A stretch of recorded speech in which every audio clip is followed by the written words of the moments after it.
Et 19h08 sur Europe 1, après le camouflet d'hier, le renvoi de 12 agents diplomatiques français de l'ambassade d'Alger. Le sujet était sur la table du Conseil des ministres aujourd'hui. Bonsoir Arthur Delaborde. Bonsoir Pierre, bonsoir à tous. L'Élysée a affiné sa communication autour de la fermeté. Oui, l'entourage d'Emmanuel Macron parle de mesures symétriques nécessaires contre Alger et défend une ligne de fermeté tout en refusant l'escalade et en affichant une volonté de dialogue.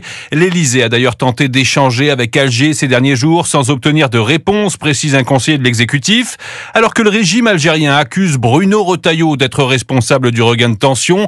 Le président est décrit par ses proches comme totalement en phase avec le ministre de l'Intérieur.